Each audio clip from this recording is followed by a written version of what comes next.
The phone rang at 11:47 p.m. I remember the exact time because I was staring at my laptop screen, my finger hovering over the complete purchase button for a flight to Rome. 24 years of marriage, 2 years of widowhood, and I was finally about to book the European adventure Robert and I had always talked about but never taken. The call shattered that moment like glass hitting concrete. Before we jump back in, tell us where you're tuning in from, and if this story touches you, make sure you're subscribed, because tomorrow, I've saved something extra special for you. Mom? Marcus's voice was broken, desperate in a way that made my stomach drop. Mom, I need to talk to you. Can you come over? Please? I could hear Brittany crying in the background, and my heart immediately went to my grandchildren. Is everyone okay? Are Emma and Jake? The kids are fine, Mom. It's the restaurant. Everything's gone. I'm bankrupt. Those words hung in the air like smoke from a fire that had already consumed everything. 3 years of secretly funneling my life insurance money into Marcus's dream restaurant, 3 years of watching him struggle while pretending everything was perfect, and now this. But before I could respond, he said the words I'd been dreading. Mom, I know this is huge, but you're the only person who can help us. We need money to keep from losing everything. I closed my laptop without booking the flight. My name is Kaycee Morrison, and until 2 years ago, I thought I had my life figured out. I was the wife of Robert Morrison, a gentle man who sold insurance and collected vintage postcards. We lived in a modest 3-bedroom house in Riverside, California, with a lemon tree in the backyard and neighbors we'd known for 15 years. Life wasn't glamorous, but it was ours, built on small traditions and quiet love. Robert's sudden heart attack at 64 changed everything. One moment he was laughing at something on television. The next moment he was gone, leaving me with memories, a paid-off house, and a life insurance policy worth $200,000. At 62, I found myself a widow learning to navigate a world I'd shared with someone else for over 2 decades. The grief was overwhelming at first. Robert had been my compass, my voice of reason, my partner in every decision, from what to have for dinner to how to handle our son's increasingly complicated life. Without him, I felt like I was floating in space, tethered to nothing familiar. Marcus was 35 when his father died, married to Brittany for 8 years, and the father of Emma and Jake, my heart's greatest treasures. He'd inherited Robert's gentle nature but somehow missed the practical wisdom that had kept our family steady through various storms. Where Robert would carefully consider every angle of a problem, Marcus would dive headfirst into solutions that often created bigger problems. 5 years earlier, Marcus had announced he was leaving his job as a marketing coordinator to open a restaurant. Brittany supported the decision enthusiastically, already envisioning herself as the wife of a successful restaurateur. They'd found a location in Newport Beach, a trendy spot near the marina, where wealthy boat owners and tourists would supposedly flock to Marcus's fusion cuisine concept. The restaurant, called Coastal Harmony, was Marcus's attempt to blend his love of cooking with Brittany's eye for Instagram-worthy aesthetics. The interior was all exposed brick, industrial lighting, and carefully curated plants that looked beautiful in photos but required constant maintenance. The menu featured expensive ingredients and elaborate presentations that took the kitchen twice as long to prepare as Marcus had anticipated. From the beginning, I could see the cracks in their business plan. The rent was astronomical, the overhead crushing, and their target demographic was unpredictable. Preparing and narrating this story took us a lot of time, so if you are enjoying it, subscribe to our channel, it means a lot to us. Now, back to the story. During the first year, I watched my son work 18-hour days while Brittany managed their social media presence, posting perfectly staged photos of dishes that weren't selling fast enough to cover their expenses. When Robert died, Marcus was already struggling. The restaurant was bleeding money, they were behind on rent, and stress was wearing on their marriage. At the funeral, Marcus pulled me aside and confessed how bad things really were. "Dad always believed in me," he said, tears streaming down his face. "I can't let his memory down by failing at this. But Mom, I don't know how much longer we can hold on." That conversation happened on a Thursday. By Saturday, I'd transferred $15,000 from my life insurance money into Marcus's business account. I told myself it was a loan, that I was just helping them through a rough patch until the restaurant found its footing. I was wrong. Over the next 18 months, I sent money every few months. Sometimes it was $5,000 for payroll, sometimes $10,000 for equipment repairs. Once it was $20,000 to prevent eviction. Each time, Marcus promised it was the last time, that they'd turned a corner, that next month would be different. I never told him about the trips Robert and I had planned, about the travel books hidden in my bedroom closet, about the dreams we'd shared of seeing the Sistine Chapel and walking through lavender fields in Provence. I never mentioned that every dollar I sent to save his restaurant was a dollar taken from the adventure fund Robert's life insurance was supposed to provide. Brittany knew I was helping, but she acted as though the money appeared magically, never acknowledging the sacrifice involved. She continued posting Instagram stories from expensive spa days and shopping trips, always careful to tag the restaurant's account to maintain their image of success. Her bio read, "Wife, Mom, Entrepreneur," with a link to Coastal Harmony's website, as if she were building an empire rather than managing a failing business. The children, Emma and Jake, were my sanctuary during this period. Emma was 8 years old, curious and artistic, always drawing pictures of flowers and asking deep questions about why adults seemed worried all the time. Jake was 6, energetic and affectionate, the kind of child who still believed hugs could fix any problem. When I visited their family's rented house in Newport Beach, these two bright lights made every sacrifice feel worthwhile. Their house was another source of concern. Marcus and Brittany were renting a 4-bedroom home with a pool, walking distance from the beach, paying $4,000 a month.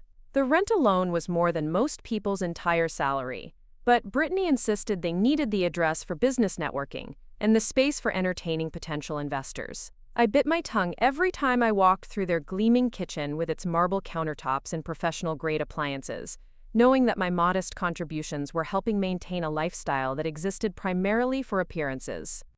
But Marcus seemed happier when he could tell himself he was providing well for his family, so I stayed silent.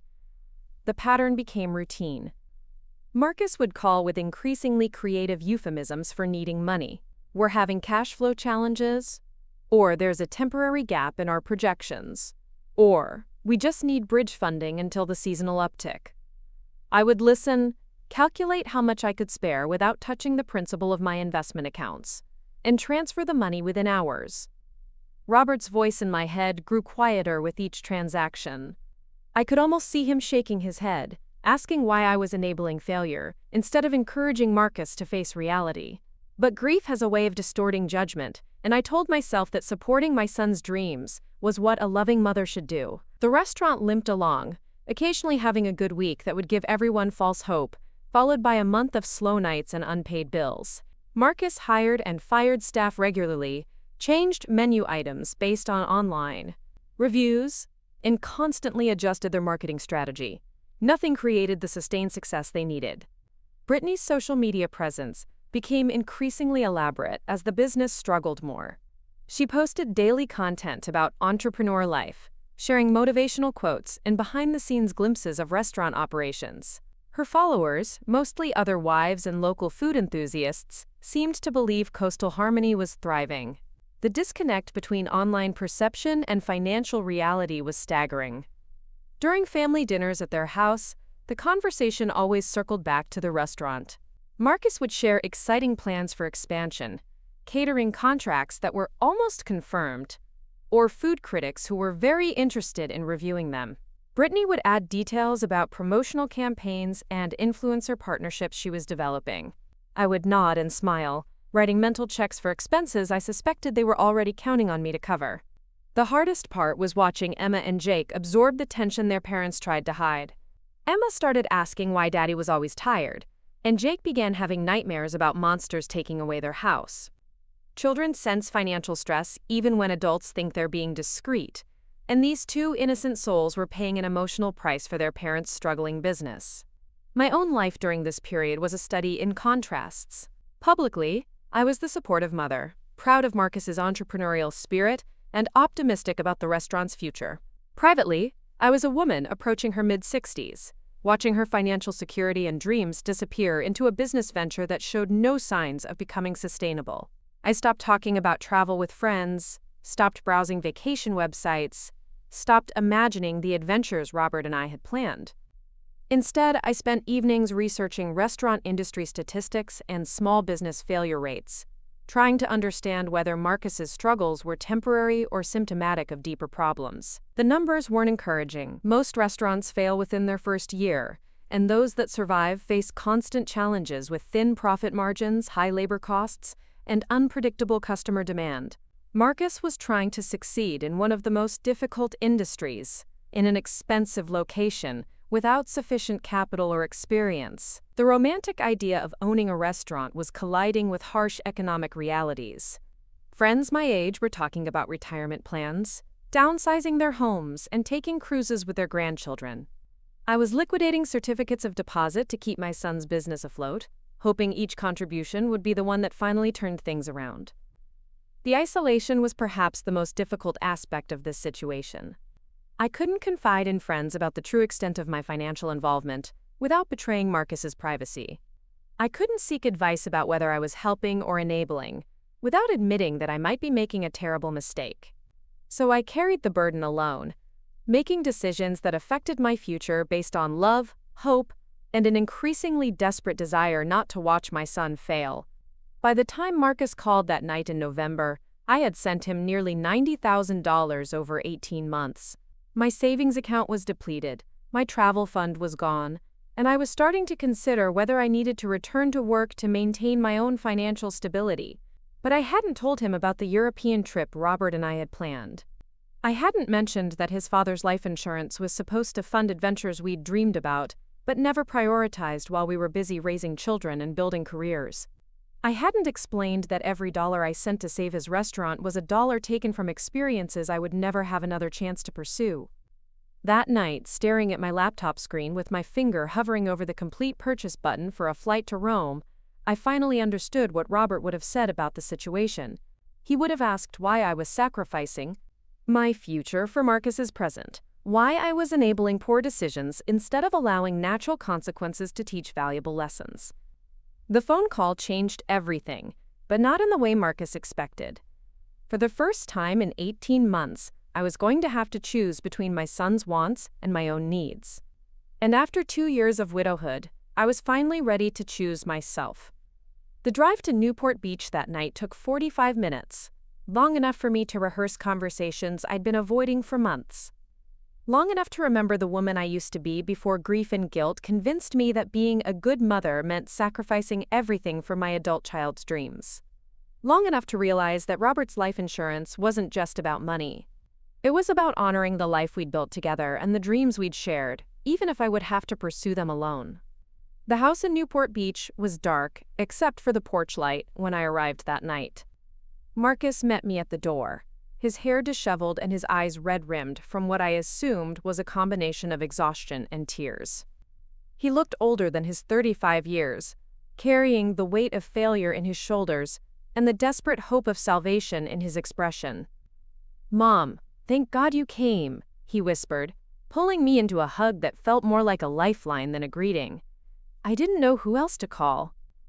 Brittany was in the living room, curled up on their expensive white sectional sofa, surrounded by tissues and what appeared to be financial documents spread across the glass coffee table. She looked up when I entered, her usually perfect makeup smeared, and her blonde hair pulled back in a messy ponytail that she would never have allowed anyone to photograph for her social media accounts. "Kaycee," she said, her voice thick with tears, "I'm so sorry you had to come out this late. I know you probably think we're terrible with money, but this wasn't supposed to happen." I sat down across from them, taking in the scene of despair while trying to process what Marcus had told me over the phone. Bankruptcy. After everything I'd invested, after all the promises that things were turning around, they were facing complete financial collapse. "Tell me what happened," I said quietly, keeping my voice neutral despite the storm of emotions building inside me. Marcus ran his hands through his hair and began explaining the cascade of events that had led to this moment. The restaurant had been struggling for months, which I knew, but what I didn't know was how much debt they had accumulated trying to keep it afloat. Credit cards maxed out at $60,000. Loans from business lenders at predatory interest rates. Unpaid vendors threatening legal action. Back rent totaling $18,000. "We thought the summer tourist season would save us," Marcus said, his voice breaking. July and August were supposed to be our big months, but the numbers just weren't there.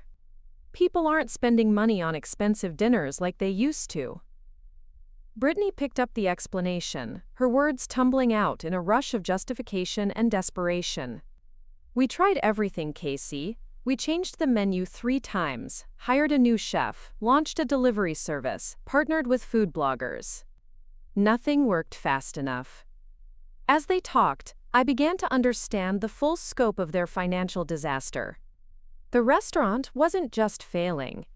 It was drowning in debt that extended far beyond the business itself. They had personally guaranteed many of the loans, which meant their personal assets were at risk. The house they were renting, the cars they drove, even their children's college funds were potentially in jeopardy. The landlord gave us until Friday to pay the back rent, or he's starting eviction proceedings, Marcus continued. Our business lawyer says we need to file for Chapter 11 bankruptcy protection, but that costs $5,000 just to start the process. And our personal finances are completely tangled up with the business, Brittany added. We put everything we had into making this work. The kids' savings accounts, our retirement funds, everything. I felt a familiar knot forming in my stomach, the same feeling I'd experienced every time they'd called asking for help over the past 18 months. But this time was different. This time, they weren't asking for a few $1,000s to cover payroll or equipment repairs. They were asking for enough money to start over completely. How much? I asked, though I wasn't sure I wanted to hear the answer. Marcus and Brittany exchanged glances, the kind of look that passes between desperate people who have rehearsed a difficult conversation. The bankruptcy lawyer says we need about $40,000 to properly restructure everything and have enough working capital to reopen under better terms. $40,000. The number hung in the air like a physical presence, demanding acknowledgement and response. It was more than I had left in my savings account. It was more than half of what remained from Robert's life insurance policy. It was the difference between having financial security in my 60s and facing potential poverty in my old age. I know it's a lot, Mom, Marcus said quickly, reading the shock on my face. But this would be the last time. I swear to you, if you can help us through this, we'll never ask again. We'll pay you back with interest once we're stable. The promise felt hollow, echoing similar assurances I'd heard many times before. How many last times had there been already? How many fresh starts and new beginnings had I funded with my dwindling resources? Brittany leaned forward, her eyes bright with tears and hope. Kaycee, you're literally our only option. The banks won't lend to us anymore, our families don't have this kind of money, and we can't ask friends without destroying our reputation in the community. Their reputation in the community. I almost laughed at the irony. Here they were, facing complete financial ruin, and Brittany was still worried about maintaining appearances. Even in crisis, the image mattered more than the reality. Can I see the financial statements? I asked, reaching for the documents scattered on the coffee table. For the next hour, I studied the restaurant's books with growing horror. The numbers told a story of consistent losses, mounting debt, and increasingly desperate attempts to stay afloat. Revenue had never reached the levels they needed to be profitable, but instead of cutting expenses or reconsidering their business model, they had simply borrowed more money to maintain their original vision. The personal financial documents were even worse. Marcus and Brittany had been living beyond their means for years, maintaining a lifestyle that required the restaurant to be successful to sustain. The $4,000 monthly rent on their house, the lease payments on 2 luxury cars, the private school tuition for Emma and Jake, the monthly spa appointments and shopping trips that Brittany documented on social media. None of it was affordable based on their actual income. Have you considered downsizing? I asked, trying to keep judgment out of my voice. Moving to a less expensive house? Switching the kids to public school? Reducing your personal expenses? Brittany's reaction was immediate and defensive. We can't uproot the children right now. Emma and Jake are already stressed about the restaurant situation. Taking them away from their friends and their school would be traumatic. Besides, Marcus added, our address is part of our business network. We've built relationships in this community that are essential for the restaurant's success. I wanted to point out that those relationships hadn't prevented the restaurant from failing, but I held my tongue. This wasn't the time for harsh truths. even though harsh truths might be exactly what they needed to hear. The conversation continued past midnight, circling around the same central question: would I provide the money they needed to file for bankruptcy and attempt another fresh start? They presented their case with the desperation of people who had run out of options, painting me as their savior, and themselves as victims of circumstances beyond their control. But, as I listened to their explanations and justifications, a different picture began to emerge. This wasn't a story of bad luck or unforeseeable challenges. This was a story of poor decisions, unrealistic expectations, and a stubborn refusal to acknowledge that their original plan wasn't working. Marcus had opened an expensive restaurant in a competitive market without sufficient capital or experience. Brittany had prioritized image over substance, spending money on aesthetics and social media while ignoring fundamental business principles. Together, they had created a lifestyle that required constant success to maintain, leaving no room for the inevitable challenges that every new business faces. "What about closing the restaurant?" I asked finally.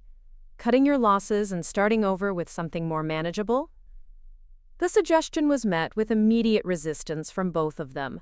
Marcus looked at me as if I had suggested burning down their home, while Brittany shook her head vigorously. "Mom, this restaurant is my dream," Marcus said, his voice rising with emotion. "It's what I've worked toward my entire adult life. Dad always told me to follow my passion, to never give up on something I believed in." The mention of Robert felt like manipulation, using my grief and my husband's memory to support an argument that Robert himself would have questioned. My late husband had been passionate about many things, but he had also been practical about knowing when to persist and when to pivot. 3 years, Mom," Marcus continued. "I've put 3 years of my life into this place. All those 18-hour days, all the sacrifices our family has made, all the money we've invested. I can't just walk away from everything we've built." Brittany nodded in agreement, adding her own emotional appeal. "Coastal Harmony isn't just a business to us, Kaycee. It's our identity, our future, our children's legacy. Marcus is an incredible chef, and this restaurant is how he expresses his creativity and provides for his family." I wanted to ask how a failing business that had consumed their savings and driven them to bankruptcy could be considered providing for their family, but the exhaustion in their faces made me hesitate. These were people who had convinced themselves that persistence in the face of overwhelming evidence was the same thing as strength. The conversation eventually wound down with no resolution. I promised to think about their request and give them an answer within a few days. Marcus walked me to my car, his hand on my shoulder as he made one final plea. "Mom, I know I've asked a lot of you over the past couple years. I know Dad's life insurance was supposed to be for your retirement and your happiness. But you're the only person who's ever really believed in me, and I promise this time will be different." The drive home through empty streets gave me time to think about Marcus's words. Had I really been the only person who believed in him? Or had I been the only person willing to fund his dreams regardless of their viability? There was a crucial difference between belief and enabling, and I was beginning to suspect I had crossed that line long ago. Back in my own house in Riverside, I sat at my kitchen table surrounded by the financial documents Marcus and Brittany had given me to review. The numbers told a clear story, but it wasn't the story they wanted me to see. It was a story of a business that had never been profitable, supported by loans and credit cards and family money, maintained by people who confused activity with progress. I thought about Robert and the conversations we used to have about Marcus when he was growing up. Our son had always been a dreamer, full of big ideas and creative energy, but he had struggled with follow-through and practical planning. Robert and I had worked hard to encourage his creativity while also teaching him responsibility and realistic goal setting. "Failure isn't the end of the world," Robert used to say when Marcus would get discouraged about setbacks in school or social situations. "But learning from failure is what separates successful people from people who just keep repeating their mistakes." Now, facing the wreckage of Marcus's restaurant dream, I wondered if my financial support had prevented him from learning those crucial lessons about failure and resilience. By cushioning every fall and funding every restart, had I actually hurt him rather than helped him? The next few days passed in a blur of difficult thoughts and emotional turmoil. I found myself avoiding phone calls from Marcus and Brittany, Knowing they were anxious for my decision but not ready to give them an answer, I wasn't sure about myself. During this time, I did something I hadn't done in months. I pulled out the travel brochures and guidebooks that Robert and I had collected over the years. Pictures of Roman architecture, Tuscan vineyards, Parisian museums, and alpine villages spread across my dining room table like pieces of a puzzle I had forgotten I wanted to solve. Robert and I had spent countless evenings planning hypothetical trips, reading about destinations, and imagining experiences we would share someday when we had more time and fewer responsibilities. Someday when Marcus was established in his career. Someday when we felt comfortable spending money on ourselves instead of saving it for emergencies or family needs. Someday had never come for Robert, and it was rapidly disappearing for me as well. I calculated and recalculated my financial situation, trying to understand exactly what $40,000 would mean for my future. It would eliminate my emergency fund completely. It would force me to return to work, probably in retail or food service, to maintain my standard of living. It would mean giving up any hope of travel or adventure, probably permanently, but it would also mean potentially saving my son's business and keeping my grandchildren in their school and their home. It would mean being the kind of mother who sacrifices everything for her children's happiness, which is what I had always believed was the right thing to do. The internal conflict was exhausting. Every rational thought told me that giving Marcus more money was throwing good money after bad, that I was enabling failure rather than preventing it.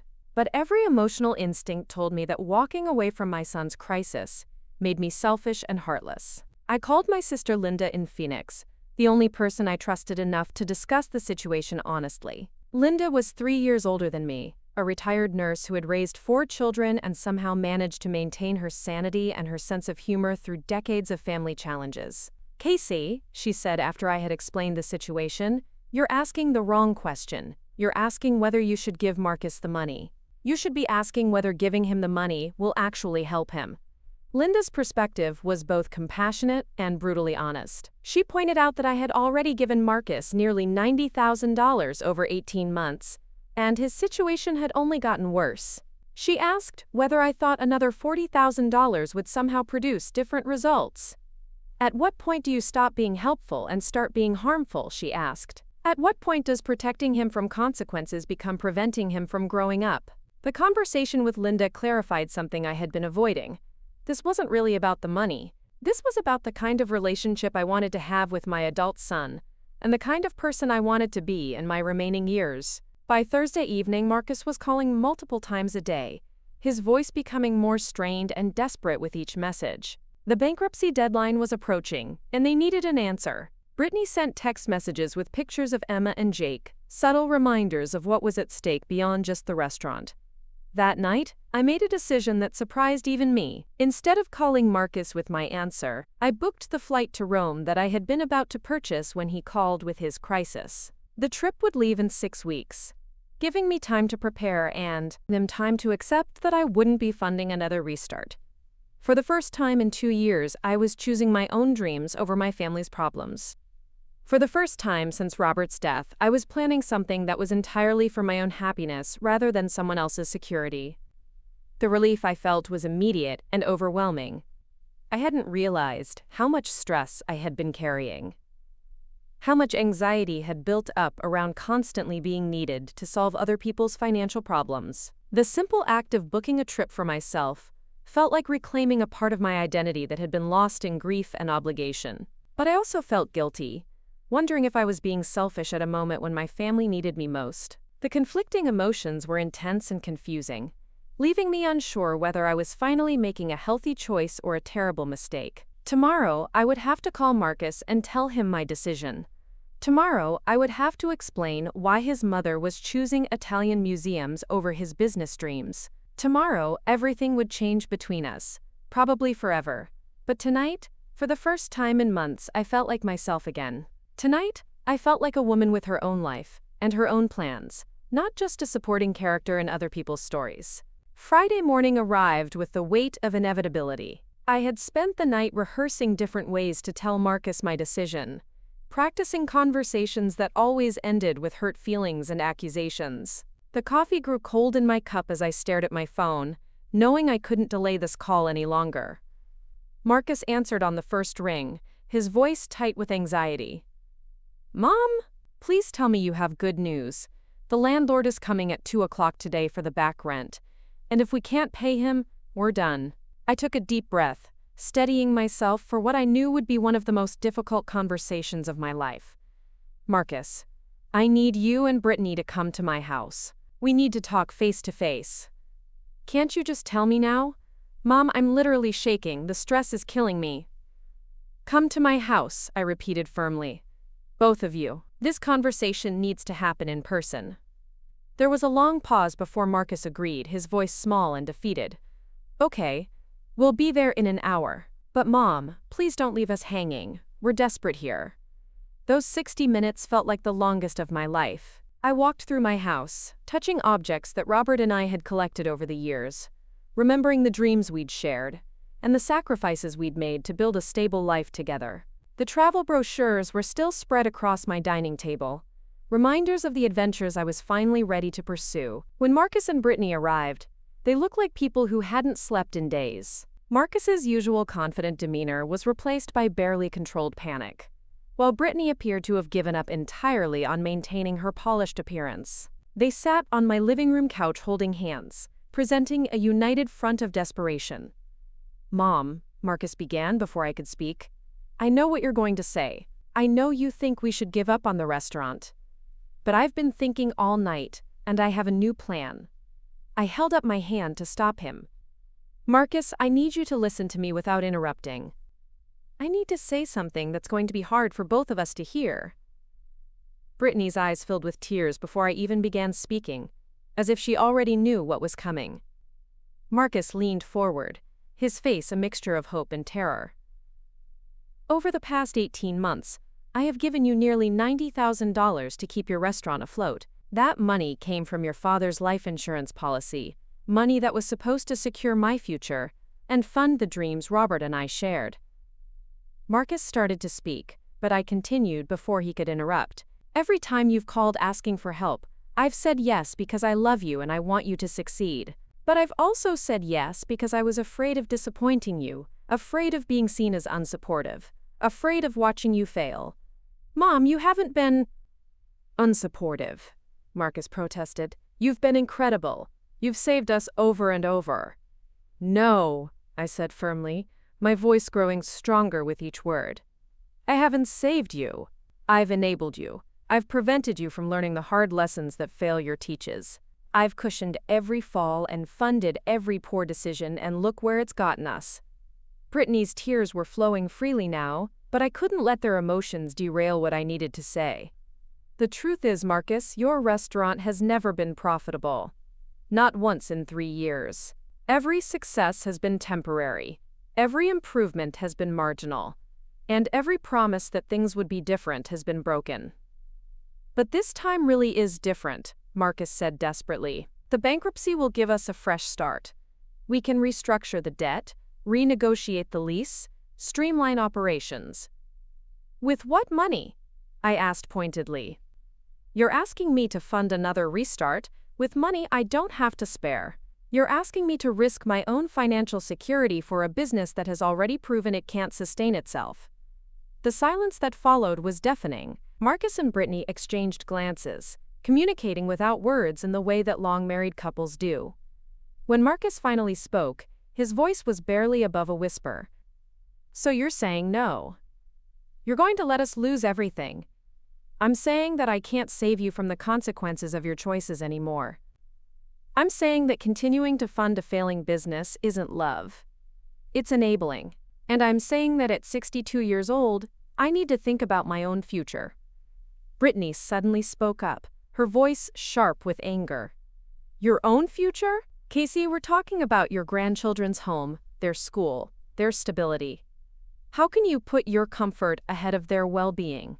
The accusation hit like a physical blow, exactly the kind of emotional manipulation I had been dreading. My comfort? I repeated, feeling my own anger rising. Brittany, I have given you almost every penny of my husband's life insurance money. I have sacrificed my own dreams and my own security to support your lifestyle for 18 months. Our lifestyle? Brittany's voice rose to nearly a shout. We've been working 18-hour days trying to make this business succeed. We've sacrificed everything for this restaurant.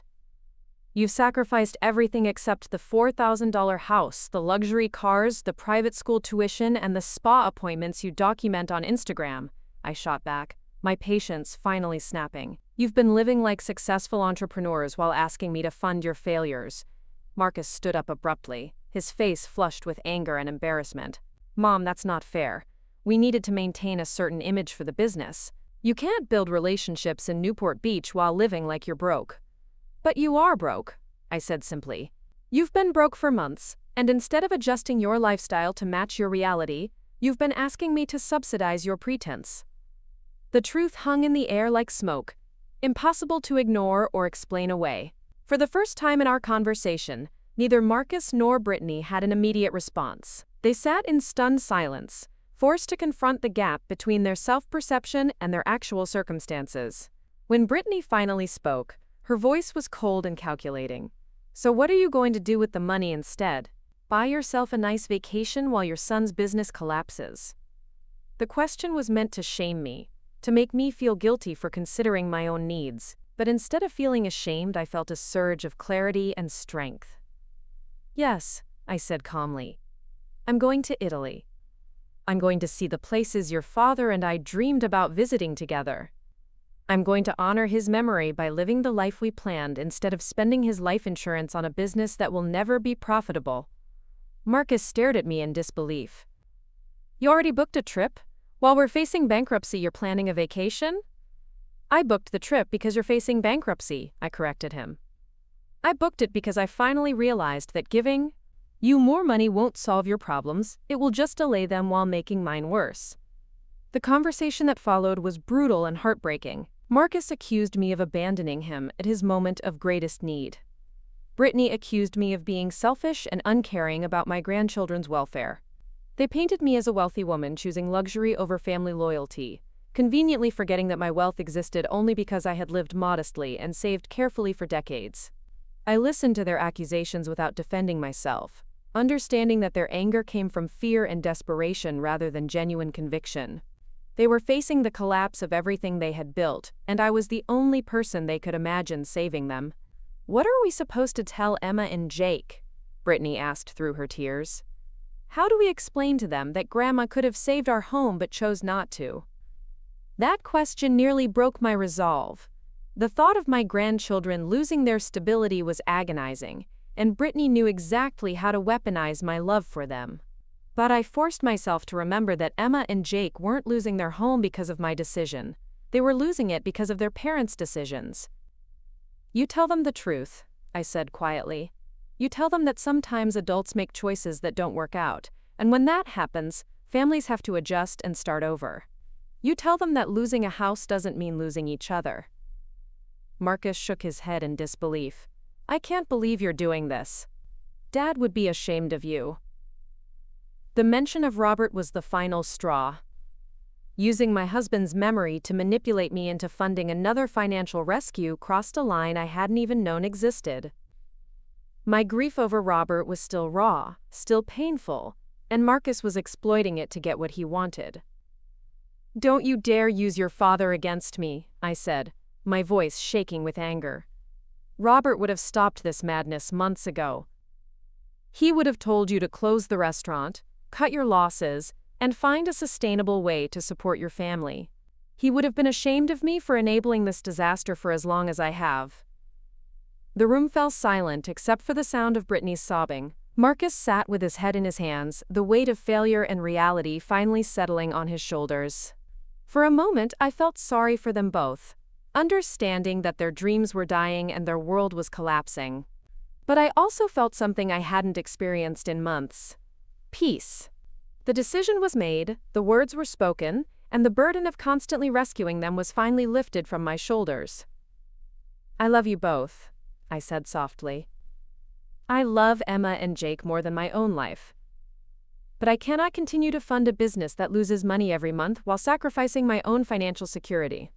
I cannot continue to enable choices that hurt your family while pretending I'm helping.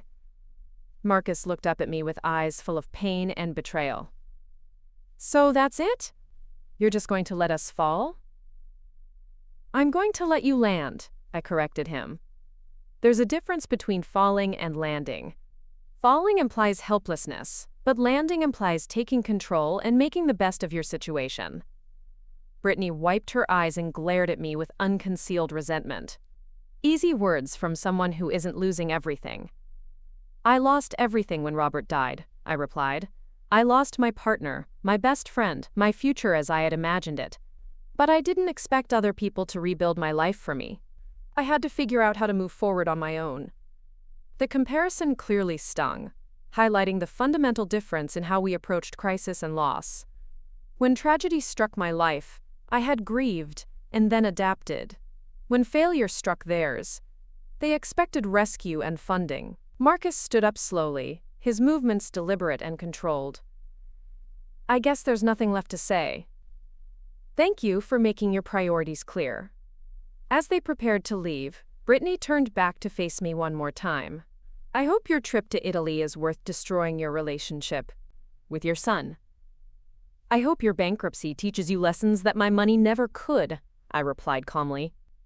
After they left, I sat alone in my living room, feeling emotionally drained but somehow lighter than I had in months. The confrontation had been terrible, but it had also been necessary. For the first time since Robert's death, I had chosen my own needs over someone else's crisis. The phone rang an hour later. Marcus's name appeared on the screen, and for a moment I considered not answering. But when I did pick up, his voice was different than before, quieter and less accusatory. Mom, he said simply, I need you to know that I understand you're not doing this to hurt me. I'm angry and scared, and I said things I shouldn't have said.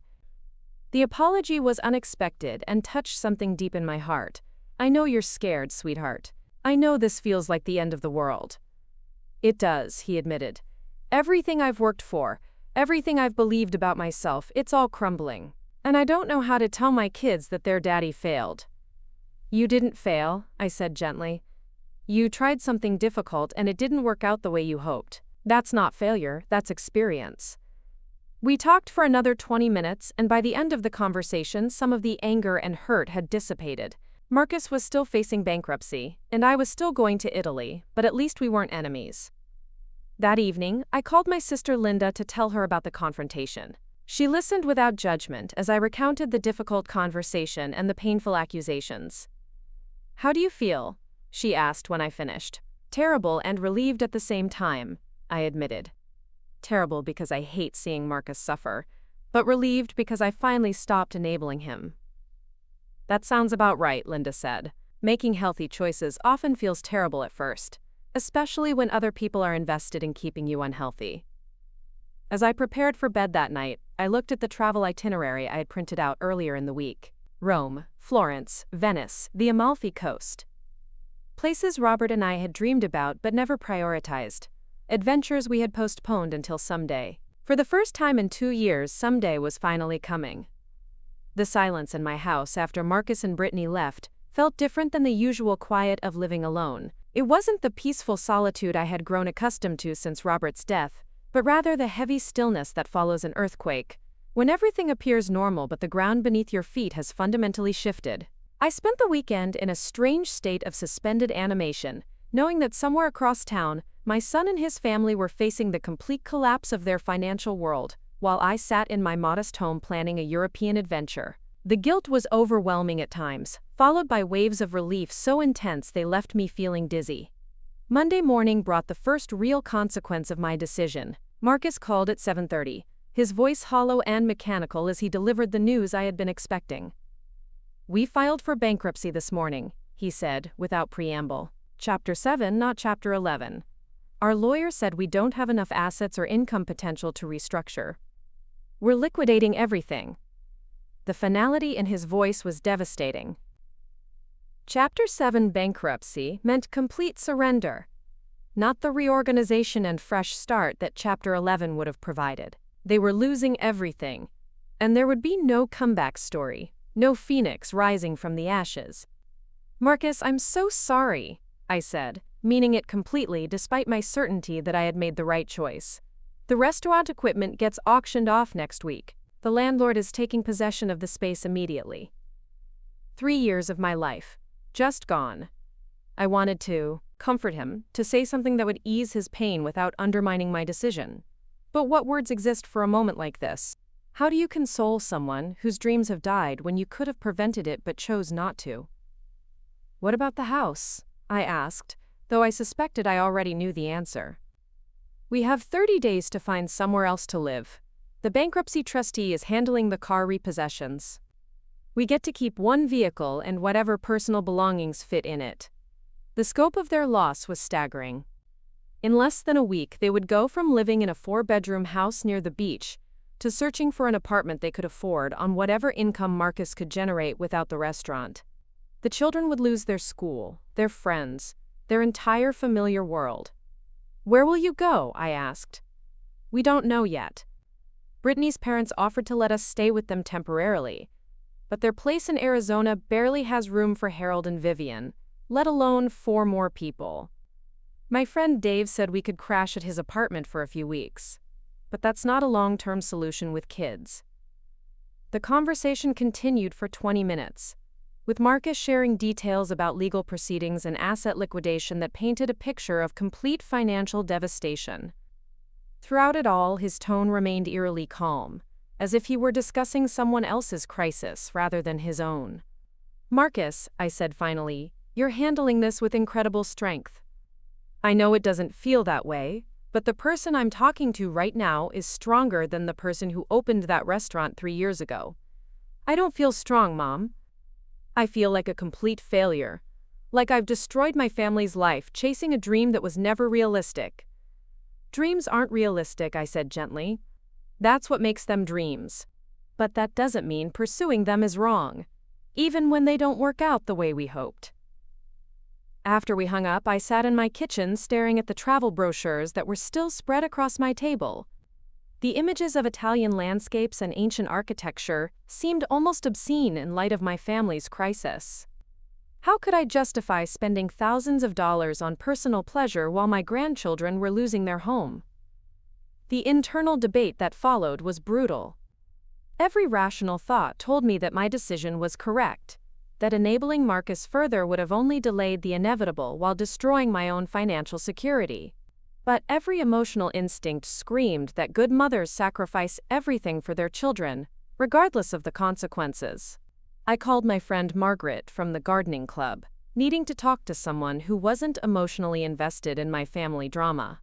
Margaret was 71, a widow who had raised 5 children and survived her own share of family crises. "Kaycee," she said after I explained the situation, "let me ask you something. If you gave Marcus that $40,000, and he lost it the same way he lost the previous $90,000, would you have another $40,000 to give him after that?" The question was simple but profound. "No," I admitted. "I'd be completely broke." "So you'd be sacrificing your financial security for maybe 6 more months of delaying his reckoning. You'd be ruining your life to postpone his life lesson." Margaret's perspective was both comforting and challenging. She helped me understand that my choice wasn't between helping Marcus and abandoning him, but between enabling his dependency and forcing him to develop resilience. 20 years from now," she continued, "Marcus will either be a stronger, more self-reliant man because he learned to handle failure, or he'll still be looking for someone else to solve his problems. The difference depends partly on what you do right now." Tuesday brought a call from Brittany that I almost didn't answer. Her name on my phone screen filled me with dread, anticipating another emotional confrontation or guilt-inducing plea. But when I did pick up, her voice was different than I expected. "Kaycee," she said, her tone subdued and thoughtful. "I owe you an apology. The things I said on Friday were unfair and cruel. The unexpected admission caught me off guard. Brittany, you were under tremendous stress. I understand that you said things you didn't mean." "No," she said firmly. "I meant them when I said them, and that's what makes them so terrible. I was angry that you wouldn't save us, and I wanted to hurt you for making a choice I didn't like." The conversation that followed was perhaps the most honest exchange Brittany and I had ever had. She talked about the pressure she had felt to maintain their lifestyle, the way social media had become a trap that forced her to present a perfect life that didn't match their reality. I posted pictures of our beautiful house and our successful restaurant, while Marcus was having panic attacks about paying the bills, she admitted. I created this image of prosperity that became more important than actual prosperity. Why? I asked, genuinely curious about the psychology behind her behavior. Because admitting failure felt like admitting that we weren't good enough. That Marcus wasn't the successful entrepreneur I told everyone I married. That I wasn't the successful businesswoman I pretended to be on Instagram. The vulnerability in her voice was unlike anything I had heard from her before. For 3 years, Brittany had been a carefully constructed persona of confidence and success. Hearing her acknowledge the facade was both heartbreaking and hopeful. What happens now? I asked. We're apartment hunting in Marcus's friend's neighborhood. It's not Newport Beach, but the rent is something we might actually be able to afford once Marcus finds a job. Emma and Jake will go to public school, which honestly might be better for them anyway. Less pressure, more diverse environment. The practical changes she described sounded reasonable, even healthy, but I could hear the grief in her voice as she talked about giving up the lifestyle they had been trying so hard to maintain. Brittany, I said carefully, I need you to know that my decision wasn't about punishing you or Marcus. It was about recognizing that continuing to fund a failing business would hurt all of us in the long run. I know that now, she said quietly. I didn't know it on Friday, but I know it now. The restaurant was never going to work, was it? The question was asked with such resignation that I felt my heart break a little. I don't think so, I admitted. The numbers never added up, and the problems seemed to get worse instead of better despite all the money we put into it. $90,000, she said, and I could hear her shaking her head. $90,000 of your retirement money, and we just burned through it like it was nothing. It wasn't nothing, I corrected her. It bought Marcus 3 years of pursuing his dream and learning what doesn't work. It bought you time to figure out what kind of life you actually want, instead of what kind of life looks good on social media. We talked for another hour, and by the end of the conversation, something had shifted between us. The adversarial relationship that had characterized our interactions for years was replaced by something more honest and potentially more healthy. Wednesday brought news that I had been dreading. Emma and Jake knew about the bankruptcy and the move. Marcus called to tell me about the conversation they'd had with the children, and the heartbreak in his voice was almost unbearable. Emma asked if it was her fault because she wanted expensive art supplies for school, he said, his voice thick with emotion. Jake wanted to know if we were going to be homeless like the people he sees downtown. The image of my grandchildren blaming themselves for their parents' financial crisis was devastating. Children always assume that adult problems are somehow their responsibility. And Emma and Jake were facing the loss of everything familiar while trying to make sense of concepts like bankruptcy and foreclosure. What did you tell them? I asked. The truth, as much as they could understand. That Daddy's restaurant wasn't making enough money, so we have to close it and find a smaller place to live. That sometimes grown-ups make decisions that don't work out the way they hope. How are they handling it? Better than Brittany and I are, honestly. Kids are resilient in ways that adults forget how to be. Emma said we could have adventures in our new apartment, and Jake said he was excited to try a new school. The resilience Marcus described reminded me of his own childhood, when temporary setbacks and changes had been absorbed with the adaptability that children possess naturally. Perhaps Emma and Jake would emerge from this crisis stronger and more grounded than they had been while living in the artificial prosperity their parents had been maintaining. Thursday marked 1 week since the confrontation in my living room, and I found myself taking inventory of what had changed in my life since making the decision to stop funding Marcus's dreams. The guilt was still present but less overwhelming. The peace was growing stronger each day, and the excitement about my upcoming trip was beginning to overshadow the sadness about my family's crisis. I spent the afternoon researching restaurants in Rome and museums in Florence, allowing myself to fully embrace the anticipation I had been suppressing for months. The trip was 6 weeks away, and for the first time since booking it, I was able to think about it without feeling selfish or guilty. That evening, my sister Linda called to check on me and hear about how the week had unfolded. I told her about the bankruptcy filing, the apartment hunting, and the surprisingly honest conversation with Brittany. It sounds like Marcus and Brittany are handling the reality better than they handled the fantasy, Linda observed. What do you mean? When they were trying to maintain their lifestyle and keep the restaurant afloat, they were constantly stressed and desperate. Now that they're facing the truth of their situation, They seem more grounded and realistic. Linda's observation was perceptive. Marcus did sound more like himself in our recent conversations, less like the anxious entrepreneur who had been calling me for money every few months. Brittany's honesty about social media and image management suggested a level of self-awareness that had been missing during their years of financial struggle. Friday brought an unexpected development that changed everything I thought I knew about the situation.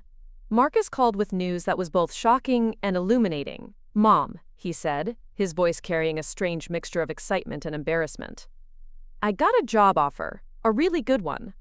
"That's wonderful," I said, genuinely pleased. "Where?" "Dave's company. He's been telling his boss about my management experience and my background in marketing. They offered me a position as operations manager for their catering division."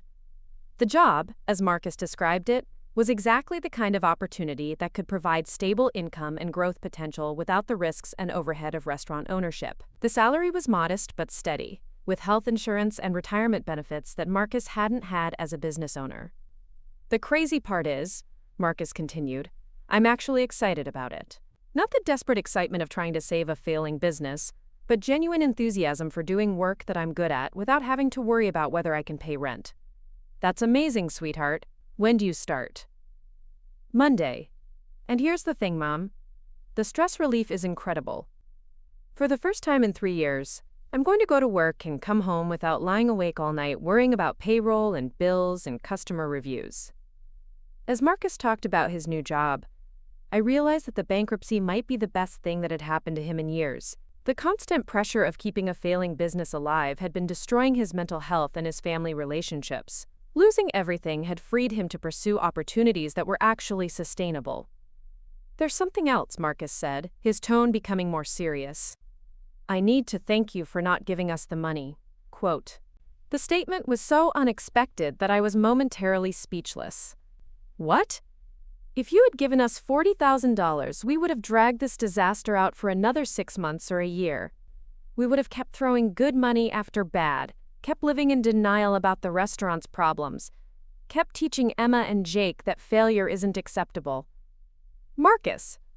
"No, let me finish. You were right about everything. The restaurant was never going to be profitable.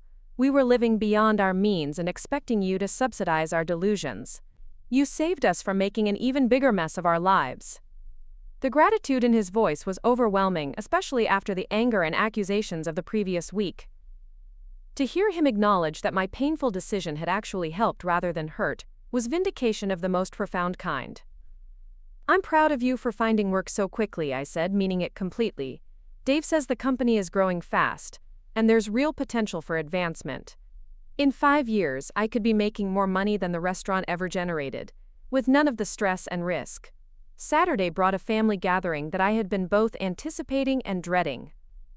Marcus had asked if Emma and Jake could spend the day with me while he and Brittany finished packing and organized their move to a 2-bedroom apartment in Riverside, less than 10 minutes from my house.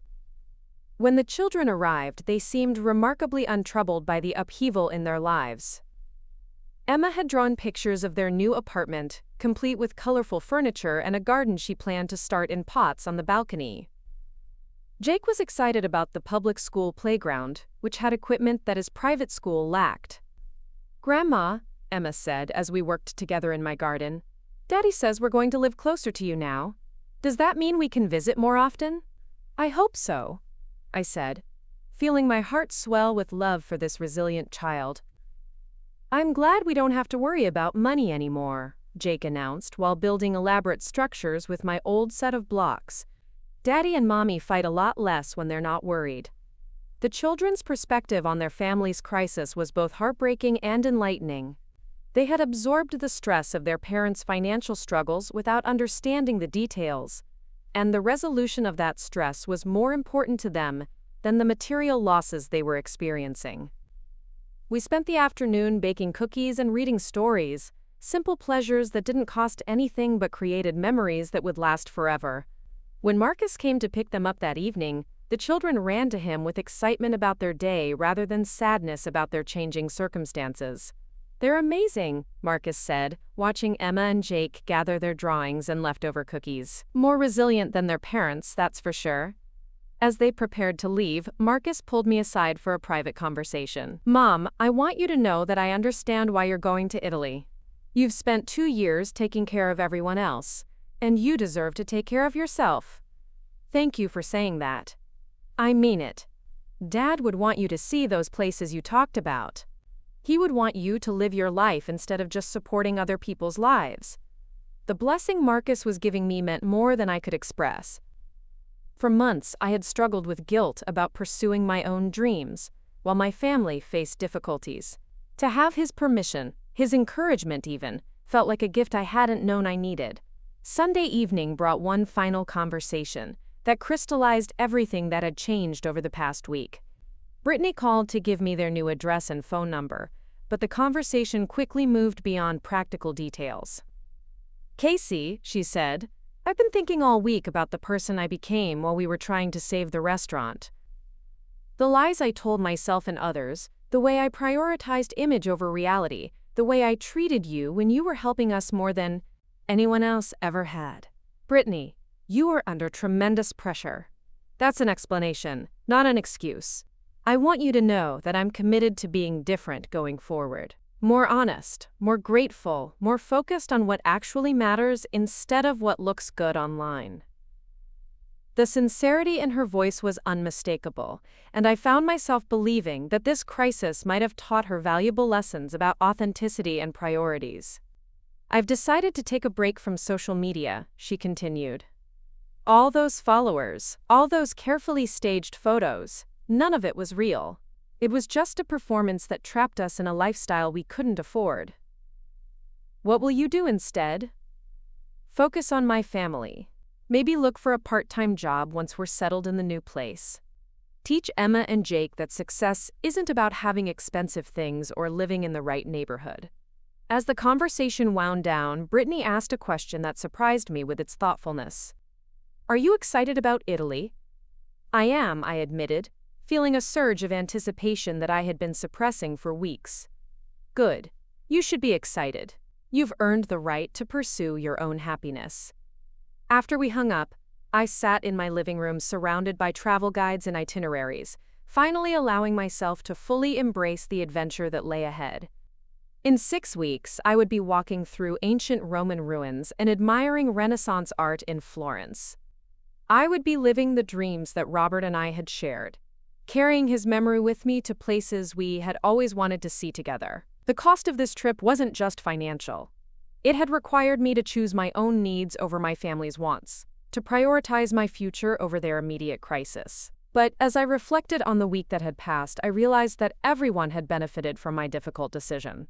Marcus had found meaningful work that would provide stability without the crushing stress of business ownership. Brittany had learned valuable lessons about authenticity and priorities. Emma and Jake were discovering resilience and adaptability that would serve them throughout their lives. And I was reclaiming my identity as an individual woman with her own dreams and desires, not just a supporting character in other people's stories. The reckoning had been painful for everyone involved, but it had also been necessary. Sometimes love requires saying no, even when saying yes would be easier. Sometimes helping means refusing to help, forcing people to find their own strength and solutions. As I prepared for bed that night, I felt something I hadn't experienced since Robert's death: excitement about my own future. Tomorrow would bring new challenges and opportunities, but for the first time in years I would meet them as Kaycee Morrison, not just as Marcus's mother or Robert's widow. The woman who was going to Italy was different from the woman who had been funding a failing restaurant for 18 months. She was stronger, clearer about her boundaries, and committed to living her own life instead of just facilitating other people's lives. In 6 weeks, I would board a plane to Rome, carrying a suitcase full of clothes and a heart full of dreams that were finally being pursued rather than postponed. The journey ahead would be everything Robert and I had imagined and more, because it would also be a celebration of the courage required to choose personal happiness over family obligation. The reckoning was over, and the real adventure was about to begin. 6 weeks passed faster than I had imagined possible. The anticipation of my Italian adventure grew stronger each day, transforming from a guilty secret into genuine excitement that I no longer felt the need to apologize for or hide. Marcus settled into his new job with surprising enthusiasm, calling me each evening to share stories about his work and the satisfaction he found in solving problems that actually had solutions. "Mom," he said during one of our nightly conversations, "I never realized how much stress I was carrying until it was gone. I sleep through the night now. I wake up looking forward to work instead of dreading the phone calls about broken equipment or unhappy customers." The relief in his voice was palpable, and it validated everything I had hoped my difficult decision would accomplish. Marcus was discovering that stability could be more fulfilling than the constant drama of crisis management, that success didn't require the exhausting uncertainty of entrepreneurship. Brittany had found part-time work at a local marketing firm, using her social media skills in a more constructive way than documenting a lifestyle she couldn't afford. The irony wasn't lost on either of us that her expertise in creating compelling online content was actually valuable when applied to other people's businesses, rather than her own fictional prosperity. "I'm helping small business owners tell authentic stories about their products and services," she told me during a coffee meeting the week before my departure. "Real stories about real people doing real work. It's so much more satisfying than the performance I was doing before." The apartment in Riverside had turned out to be exactly what Marcus and Brittany needed. Though it had taken them time to adjust to the dramatic reduction in space and luxury, Emma and Jake adapted quickly, as children do, turning the smaller rooms into cozy hideaways and the shared bathroom into an adventure in cooperation. "The kids love being closer to you," Brittany admitted. "Emma asks almost daily when she can come help in your garden, and Jake has been practicing his reading so he can show off when he visits." The proximity was indeed a blessing that I hadn't fully anticipated. Living 10 minutes apart instead of 45 minutes meant spontaneous visits, impromptu dinners, and the kind of casual family interaction that distance had made difficult during their Newport Beach years. 3 days before my departure, Marcus organized a family dinner at their new apartment to celebrate my upcoming trip. The gathering was unlike any family meal we'd shared during the restaurant years, lacking the undercurrent of financial stress and pretense that had characterized those earlier occasions. The apartment was small but warm, furnished with a mixture of their remaining belongings and practical purchases from discount stores. Brittany had cooked a simple meal instead of ordering expensive catering, and the children had made handmade decorations welcoming Grandma's Italian adventure. "Tell us about all the places you're going to see," Emma said, spreading my travel brochures across their small dining table with the reverence of someone examining treasure maps. I spent the evening describing the Colosseum and the Vatican, the canals of Venice, and the art galleries of Florence. Marcus and Brittany listened with genuine interest, asking questions about my itinerary and sharing their own travel dreams for the future. "Maybe in a few years, when we've rebuilt our savings, we can take a family trip to Europe," Marcus said, his voice carrying hope instead of the desperate ambition that had characterized his restaurant dreams. "I'd like that," I said, meaning it completely. "But this trip is something I need to do alone, for myself and for your father's memory." The acceptance in their faces told me that they truly understood, perhaps for the first time, that my happiness and my dreams mattered as much as their security and their needs. The evening concluded with Emma and Jake presenting me with a scrapbook they had created, filled with drawings of Italian landmarks and written wishes for my journey. Emma had drawn the Leaning Tower of Pisa with remarkable attention to detail, while Jake had created a colorful representation of what he imagined St. Peter's Basilica would look like. "Bring us backstories," Emma said solemnly, as if she were sending me on a diplomatic mission rather than a vacation. "And pictures," Jake added. "Lots and lots of pictures." That night, I packed my suitcase with a sense of ceremony, folding each item of clothing with care and attention. The process felt symbolic, like I was packing more than just garments and toiletries. I was packing hope, adventure, independence, and the courage to live my own life instead of just facilitating other people's lives. The travel documents sat on my dresser like passports to freedom. Flight confirmations, hotel reservations, museum tickets, train passes. Each piece of paper represented a choice to prioritize my own dreams, a decision to honor Robert's memory by living fully instead of existing cautiously. The night before my departure, I couldn't sleep. Not from anxiety or second thoughts, but from the kind of excited anticipation that makes rest impossible. I walked through my house in the dark, touching familiar objects and thinking about how different everything would be when I returned. This trip would mark a fundamental shift in how I saw myself, and how others saw me. I was no longer just the widow who gave away her husband's life insurance to fund her son's failing business. I was a woman who had learned to set boundaries, to choose her own happiness, to transform grief into adventure. At dawn, I made coffee and sat in my garden watching the sunrise, thinking about Robert and imagining him with me as I prepared for this journey we had planned together. I could almost hear his voice encouraging me, telling me how proud he was of my courage, how excited he was for me to see the places we had dreamed about but never prioritized. Marcus arrived early to drive me to the airport, his face bright with genuine happiness for my adventure. During the drive, we talked about practical matters like house care and emergency contacts, but underneath the logistics was a deeper conversation about forgiveness and understanding.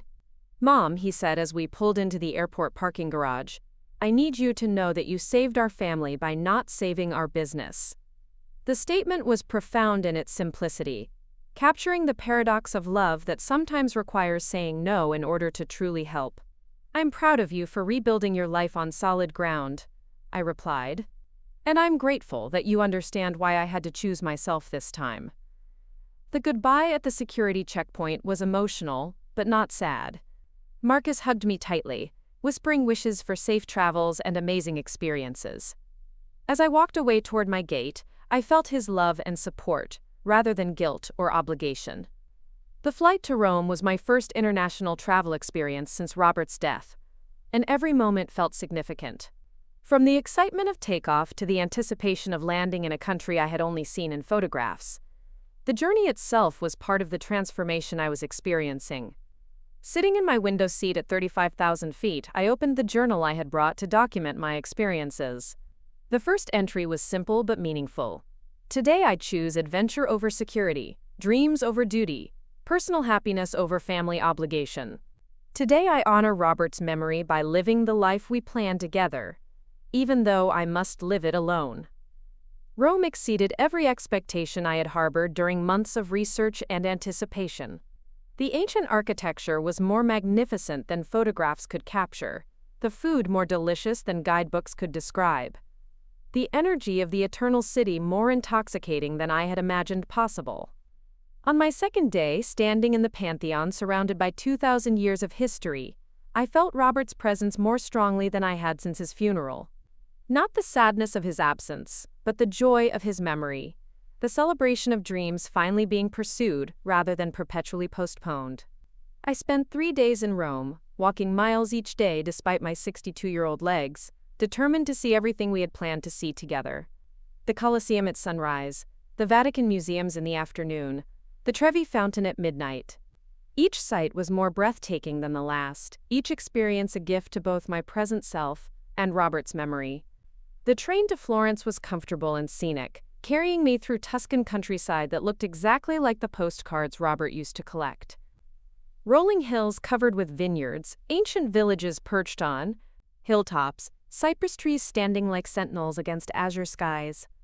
Florence welcomed me with Renaissance splendor that made my artist's heart sing. The Uffizi Gallery, Michelangelo's David, the Ponte Vecchio at sunset. I spent hours in art museums, studying masterpieces that I had only seen in books, understanding for the first time why Robert and I had dreamed of seeing them in person. In a small cafe near the Duomo, I wrote postcards to Marcus, Brittany, Emma, and Jake, describing my adventures and sharing my excitement about discoveries yet to come. Writing to my grandchildren was particularly joyful, knowing that my stories would inspire their own dreams of travel and adventure. Venice was magical in ways that no amount of research could have prepared me for. The city floating on water, accessible only by boat or foot, felt like stepping into a fairy tale that happened to be real. I rode gondolas through narrow canals, walked across ancient bridges, and got pleasantly lost in the maze of streets that defied logical navigation. On my final evening in Venice, I called Marcus from my hotel room overlooking the Grand Canal. The conversation was filled with mutual excitement as I described my experiences, and he shared news from home. "Emma made you a painting of the Colosseum based on your postcard," he said, his voice warm with love. "She wants to be an artist when she grows up so she can travel the world and paint famous buildings." "And Jake has been reading travel books from the library," Brittany added, having joined the call.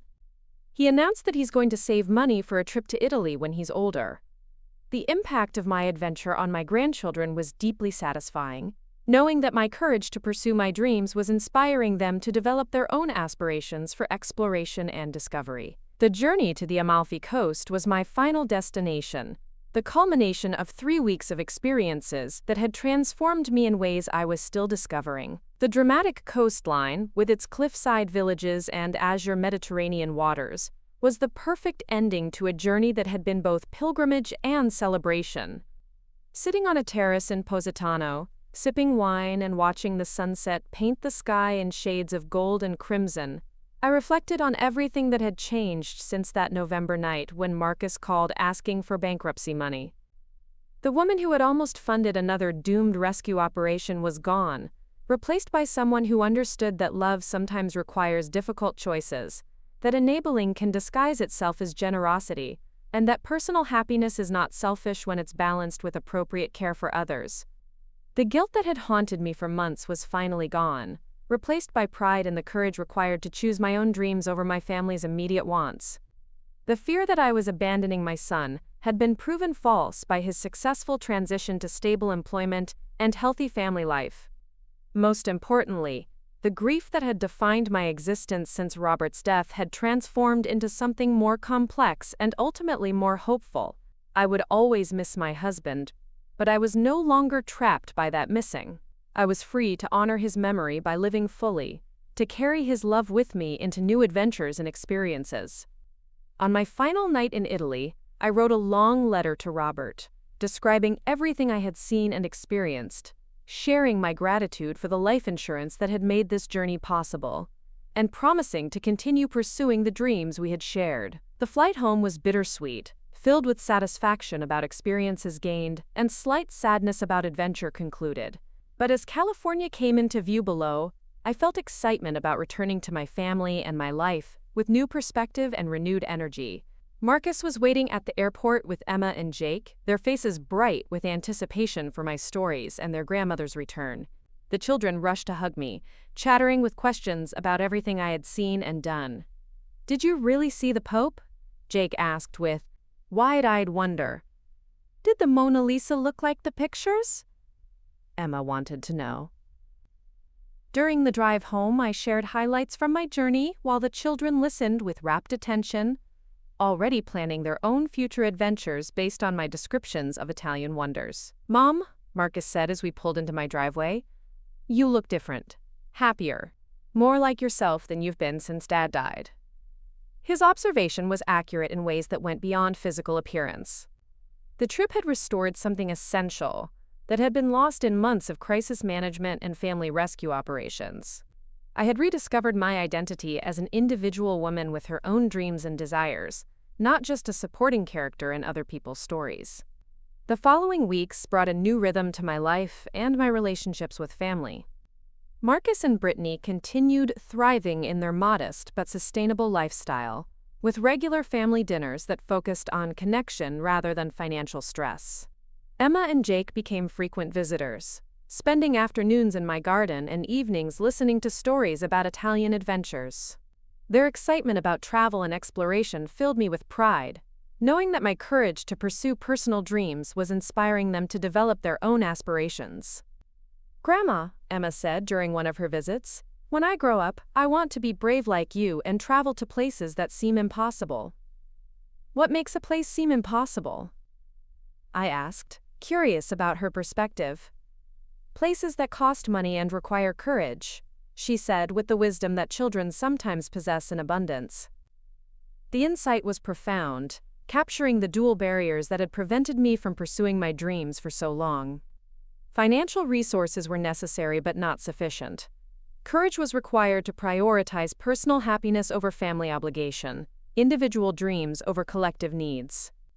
6 months after returning from Italy, I made another decision that surprised my family but felt completely natural to me. I enrolled in an art class at the community college, inspired by the Renaissance masterpieces I had studied in Florence, and motivated by Emma's artistic aspirations. "I want to learn to paint," I announced during a family dinner. "I want to create something beautiful that didn't exist before I made it." The class introduced me to techniques and perspectives that enhanced my appreciation for both art and life. Drawing and painting became meditative practices that helped me process experiences and emotions in new ways. More importantly, the class connected me with other adults who were pursuing creative dreams later in life, building a community of peers who understood the courage required to prioritize personal growth over conventional expectations.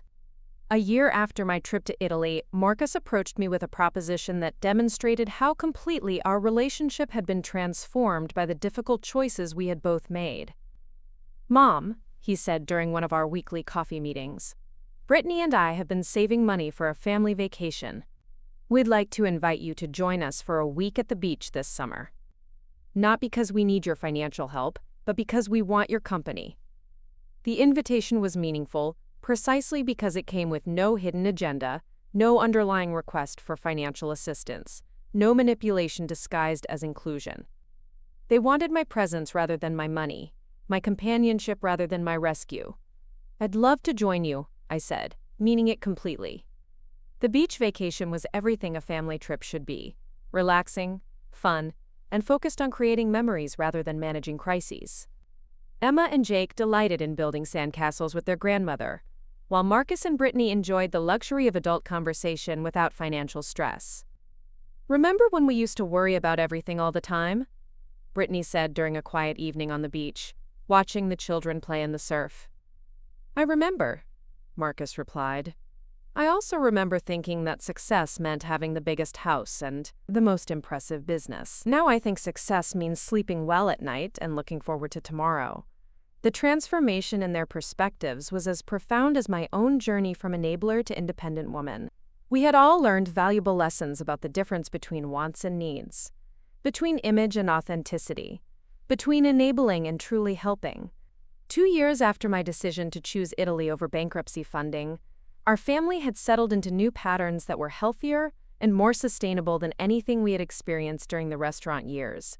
Marcus was thriving in his corporate job, earning steady promotions and building retirement savings. Brittany had transitioned to full-time marketing work that she genuinely enjoyed.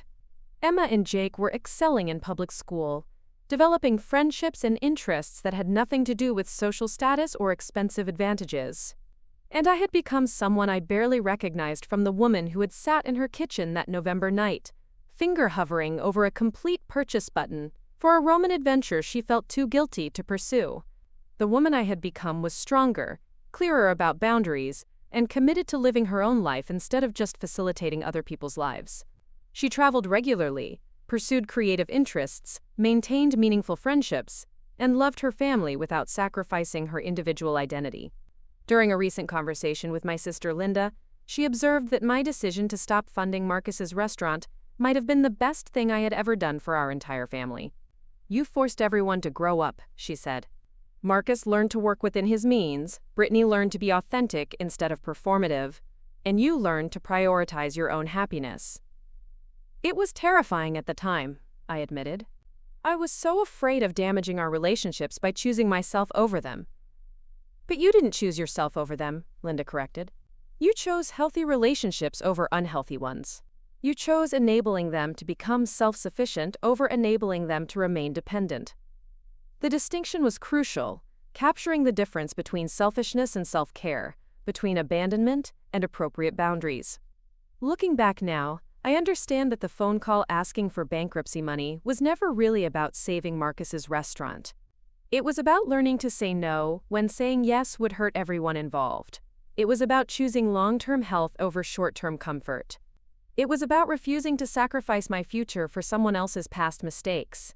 The trip to Italy was more than just a vacation. It was a declaration of independence, a celebration of personal courage, and a tribute to the dreams that Robert and I had shared but never prioritized. It marked the beginning of a new chapter in my life where I was the author, rather than just a supporting character. Today, 3 years after that transformative November night, I am planning another adventure. This time, Marcus and Brittany are planning their own modest vacation to celebrate 5 years of marriage and 2 years of financial stability. Emma and Jake are saving allowance money for future travel dreams. And I am researching art schools in Tuscany, considering a month-long painting intensive that would combine my love of travel with my growing passion for creative expression. The woman who almost funded another business rescue has been replaced by someone who understands that the greatest gift you can give your family is the example of living your own life fully and courageously. Sometimes love requires saying no. Sometimes helping means refusing to help.